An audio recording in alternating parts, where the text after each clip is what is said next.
Today on the show we have ESPN Seattle's Jim Caple, who wrote a wonderful article called The Premier Experience. With us as well as Katrina Law from the Tottenham Hotspur Supporters Trust. Hotspur America is next.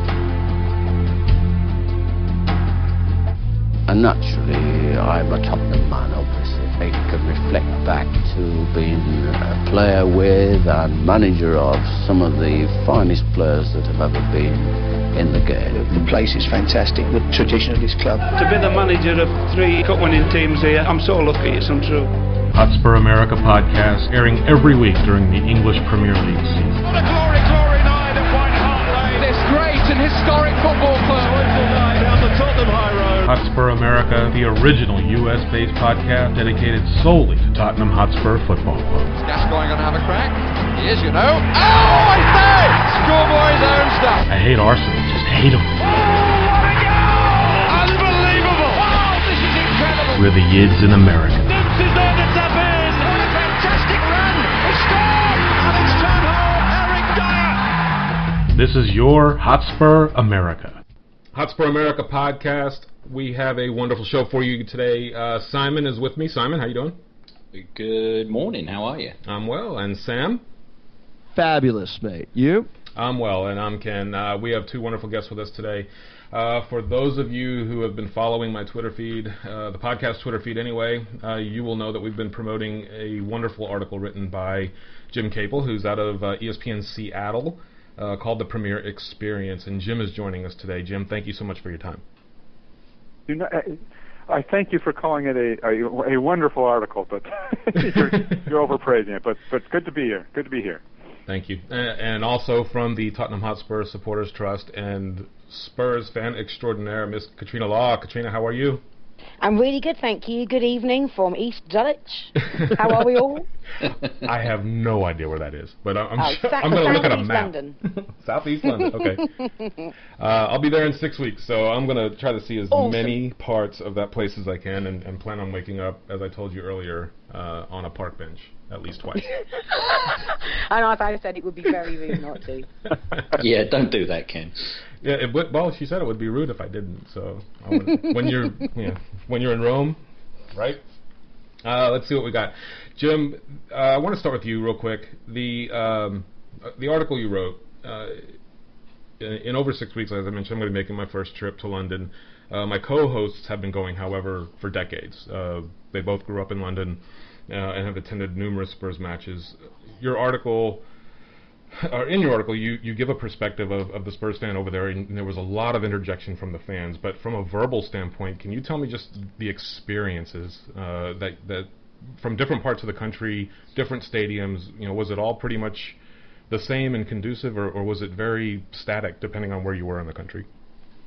Well, in many ways, it's the same where you go, but in some ways, maybe it depended on how good the match was. Like by far, the most energetic and the funnest, I think, experience was at White Hart Lane. I think of course it was, Jim. Brilliant. Yeah, of course. Yes, there was no question about that. Yeah, there's no surprise there. But actually, I was up at Anfield, and it was just dead there. I mean, it was just maybe it was because I was sitting in the press section in the middle of the field, and I wasn't actually in the cop, but it didn't have the energy, or I didn't feel the energy that I felt at White Hart Lane. That was easily the most energy. And who did Spurs play when you went, Jim? It was Everton, I think, wasn't it? Everton, yeah. Yeah, okay. So, Jim, what was the order? What was the order of venues that you went to? Because I mean, and did that shape your opinion? Just going to one place before another. In a way, yeah. I started with West Ham.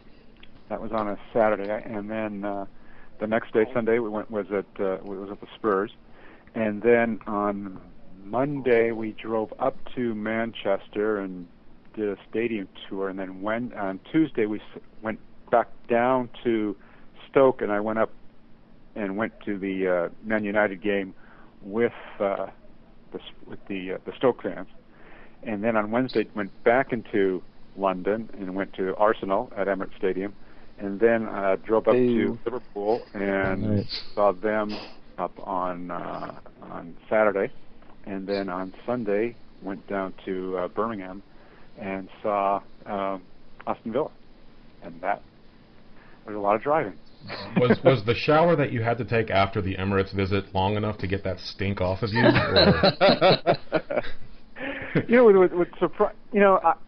I love stadiums. I love all. I mean, and I'm really fascinated by stadiums. Yeah. And Emirates, it's relatively new and it's gleaming and it's modern and all that, but it has that feel of a stadium that things that I don't like about these type of stadiums is that it looked like an airline terminal from the outside.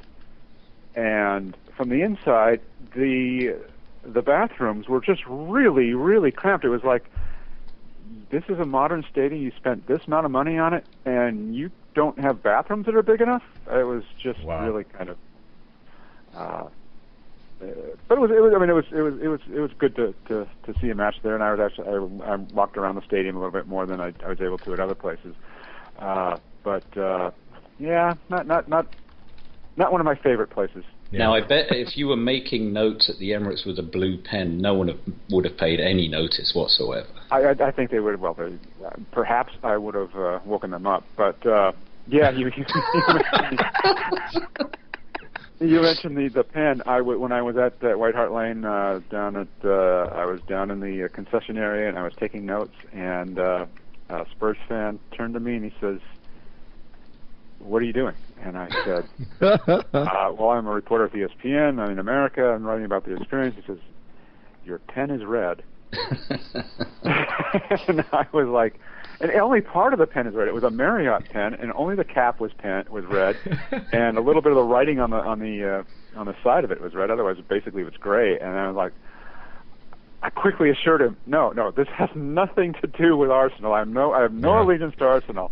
It's strictly, I just got this pen from the hotel, and he was like, "Oh, okay." So to anybody going over there, that's American, just punishable by death, wearing anything or having anything with red on it. Period.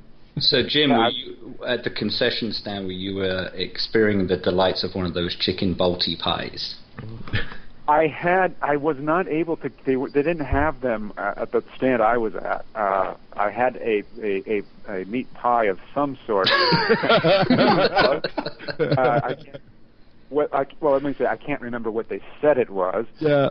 What it actually was, I'm not sure. It wasn't chicken balti. And what was surprising about this was at Old Trafford when I was up there. People would always be complaining about the price of beer, and I'm like, come to the United States. The price of beer at stadiums you'll get used to it. Yeah. And so I got in line, I got the beer, and it was for £4, which is about $6. And I thought, okay, well, that's not too bad. And then they actually poured the beer, and they poured it into a cup, and it was only half full. They got a half a cup of beer for £6. So basically, it was £12 for a pint. That's what it would have been. Now, feeding off of the food too. Kat, you guys just had a little bit of a victory with the Supporters Trust in terms of concessions, yes? Well, the catering side of things, I actually had probably one of my funnest meetings ever in a trust capacity with the retail catering manager over there, a guy called Terry. So we contract our catering to a company called Centreplate. So they're like our third-party caterers. So we had a little meeting before the Swansea match where I'd canvassed fans' input and comments on the range of food and the quality of food and the pricing of food and drink available in the concession stands from social media, and had some hilarious questions, including why are the balti pies shit these days when they used to be good, all that kind of thing, and had a highly entertaining meeting with him. I was hoping for a tasting board where he would have brought out samples of all the lovely delights from all the concessionary stands, but that wasn't forthcoming. But if you go onto our website, which is THSTofficial.com, there's a little write-up from the meeting there. We managed to get bagels brought back into every stand, which is a big win, and also Kit Kats, which I'm incredibly proud of. They'd done away with any form of British Kit Kats, chunky Kit Kats. Proper. They'd done away with any individual chocolate bar. You had to buy like grab bags of munchies and that kind of thing, which they put on at about £3.50 each. So we've got back a chocolate bar of sorts, which is a chunky Kit Kat, because at the Trust we're all about the big issues, guys. Not even a couple of sweet, not even a couple of sweet biscuits at the meeting. I mean, nothing. Well, you see, for me, a Kit Kat is actually a biscuit, so I think I probably need to go and push back and get a dairy milk or something put in there. But yeah, he was a nice guy, and he actually did want more fan opinions and more fan feedback. I kind of assured him he didn't really want more fan feedback, because that is generally around the fact that Carlsberg is a rubbish lager. Why can't we have something else? Right. Or that the small green plastic bottles, yeah? Yeah. Absolutely right. Generally pretty warm, too. Yeah, they're generally pretty warm. So, I mean, they've got the contract for another 2 years, and then we'll see what happens when we move out of White Hart Lane. But yeah. Kat, I got to tell you, and Jim's article touched on this, and I don't know whether it's cultural. I don't know whether it has something to do with sort of the bit of the self-loathing nature of English football fans. You know, Jim pointed out that, you know, when the entertainment in a venue in England is the football itself, right? Of course. You know, supporters go in there, don't muck about. There's not a lot of, you know, chatting amongst people, and people aren't that arsed about, you know, crap food. And whereas in the States, and Jim points that out in his article, people walk around. I mean, it's a big deal if you're known for having some of the best food items. Like there's all these foodie lists at stadiums. And I don't know. I mean, I just don't know whether that ever changes in England. I mean, you really think our supporters are going to be that arsed about having, I don't know, smoked salmon and bagels? I think they're more asked about not being able to get a half-time beer in a half-time period. Yeah, I did. For 15 years, I've struggled with needing a wee at half-time or needing a beer, because you can't do both. There is not time to queue for a ladies' toilet and queue for a beer. And that is slightly annoying. Are the ladies' toilets, are they dreadful at the Lane? Oh, it's an old stadium. Women and girls didn't used to go to football. Well, they did, but kind of weren't really catered for. So in the East Stand where I sit, there are probably, I don't know, a dozen ladies' toilets for an entire stand, which isn't great. Upstairs in the East Upper, there's 2 ladies' toilets for the whole of that upper tier. So, yeah. At least they gave them toilets, and they're not all just having to sit on a trough and just. This is true, and they had a lick of paint last summer as well. So they're cleaned really regularly. They are clean, in fairness. But you were quite right in saying that fans, you know, arrive late. That the foot flow rates, the turnstile flow rates. I think something like 70% of our fans are outside the ground 10 minutes before kickoff. So they're not going to go in there for a massive food experience. The pinch point tends to be at half time. Yeah. And I normally get a burger from the burger stand behind the Paxton. God, you're brave. I know. Oh, God. Better than the ones out the front on the West Stand. Yeah. But I just like the banter of the guy. He's just yelling at everyone, and it's just great. He's on Archway Steel's land, or was Archway Steel's land, isn't he? Yeah. They're right next door, aren't they? I still don't know the type of meat it is, but hey. When it's cold, it fills you up. That's all right. But it's true though, because you know we were you know I was at the Derby and we were there early. We were with Daniel Wynn, and you know he had to go and begin his preparations for the match, and we truthfully couldn't wait to get out of the stadium because we wanted to go to the pub, wanted to go to Billy Nick and have have something to drink, and so it's just interesting that cultural difference between you know English football and sports here in the U.S. There is more of a stadium experience, and I wonder whether that will. I'm sure we'll spend a lot of time today talking about our new stadium and trying to keep feel. And I know the Trust, I sense the Trust is very much involved in keeping a sense of feel and tradition. I mean, the club outside of the Trust years ago set up what they call a heritage committee, who are people to preserve the tradition and the heritage of Tottenham and the essence of White Hart Lane. So they'll be included in any design plans and the scoping out of the new stadium. But from a purely financial point of view, obviously the new stadium needs to raise some more money. So they'll be looking to get fans in as early as possible, and I think that will mean a whole load of more entertainment going on in that stadium pre-match. Right. Yeah. Hey, Jim, I just want to ask you. So you Oreos though? I'm sorry. Will there be deep-fried s'morios, though? Texas State Fair food. Do you want me to table that? The next meeting with our mate Terry from the Centre Plate, I'll put that down for you. Jim, I haven't been to Emirates, but I'm curious to get your answer as to the biggest difference in the feel that you had at Emirates in that new stadium relative to the other places that you went to. When it was newer, well. a lot newer than most of them, and just a corporate type feel. Although I mean there was in some